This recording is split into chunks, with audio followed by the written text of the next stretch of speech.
Bună ziua, dragii mei! Eu sunt Jamila, bine ați venit în bucătăria mea! Astăzi vom face împreună pui cu unde arahide și mix de fasole verde și galbenă, așa că haideți să vedem de ce ingrediente vom avea nevoie pentru a ne apuca de treabă. Pentru această rețetă vom avea nevoie de 400 de grame de piept de pui, 300 de grame de bonduel amestec de fasole verde și fasole galbenă, un ardei gras tăiat în bastonașe, 3 linguri de ulei, 80 de grame de unde arahide, o ceapă tăiată solzișori, o lingură de sos de stridii, 3 linguri de sos de soia, 3 căței de usturoi, 10 grame de ghimbir, 2 linguri de sos de pește, sare, piper și 100 de grame de roșii pasate. Pentru început, voi pune uleiul într-o tigaie încăpătoare, voi adăuga pieptul de pui, îl voi condimenta cu sare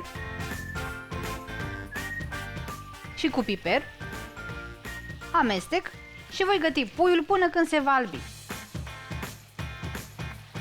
Când pieptul de pui s-a albit, pot adăuga ceapa și ardeiul gras și voi găti totul pentru încă 5 minute. Când legumele s-au înmuiat, putem adăuga sosul de stridii, de soia și de pește, amestec din nou și voi adăuga și ghimbirul pe care îl voi răzui.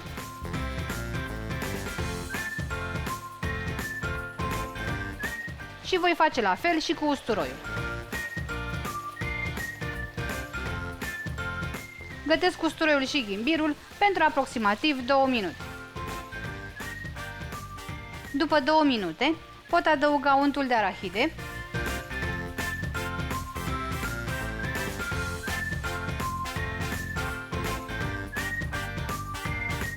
și voi adăuga apă cât să se formeze un sos.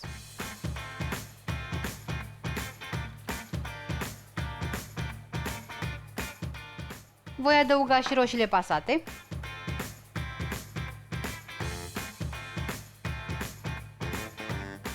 La final, voi adăuga și duet mix de la bonduel, adică amestec de fasole galbenă și fasole verde.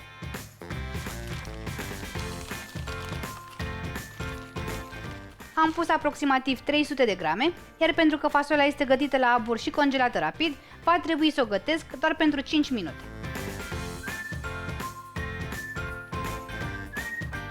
Puiul cu arahide este gata, așa că îl voi lua de pe foc și îl voi lăsa să se răcească puțin înainte de a-l servi.